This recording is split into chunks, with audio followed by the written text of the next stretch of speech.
ક્ષત્રિય વસ્તીવાળા વિસ્તારમાં કેવો છે માહોલ? રાજકોટ જામનગર સહિત 9 સીટ પર ક્ષત્રિય આંદોલનની અસર. મતદાન માટે ભાજપના પેજ પ્રમુખની સામે ક્ષત્રિયોનું micro booth planning. Rajkot Lok Sabha બેઠકના ઉમેદવાર પુરુષોત્તમ રૂપાલા દ્વારા ક્ષત્રિય સમાજ વિશેના નિવેદન બાદ ક્ષત્રિય સમાજમાં રોષ જોવા મળ્યો હતો. ત્યારબાદ ગુજરાતભરમાં સતત વિરોધ કરવામાં આવી રહ્યો છે અને ક્ષત્રિય સમાજને એકજૂથ કરવા મહાસંમેલન પણ કરવામાં આવી રહ્યા છે. આ સાથે ભાજપ વિરુદ્ધ મતદાન કરવા માટે પણ આહવાન કરવામાં આવી રહ્યું છે.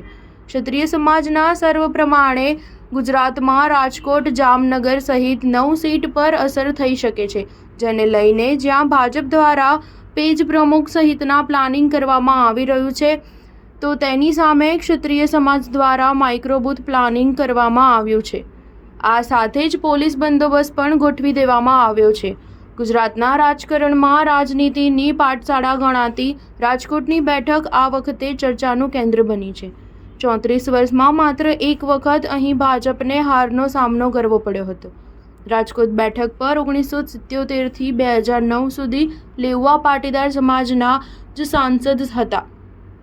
આ વખતે ભાજપે કડવા પાટીદાર પુરુષોત્તમ રૂપાલાને મેદાને ઉતાર્યા છે, તો કોંગ્રેસે લેઉવા પાટીદાર પરેશ ધાનાણીને ટિકિટ આપી છે. ભાજપ માટે રૂપાલાએ કરેલી ક્ષત્રિય સમાજ વિશે વિવાદાસ્પદ ટિપ્પણી શાંત થવાનું નામ લેતી જ નથી. ત્યાં લેઉવા પટેલ સમાજ પણ ભાજપ સામે નારાજ હોય તેવું ચિત્ર સ્પષ્ટ થયું છે. તેમાંય જાગો લેઉવા જાગો પત્રિકાથી રાજકોટ બેઠક પર ગરમાવો આવ્યો છે.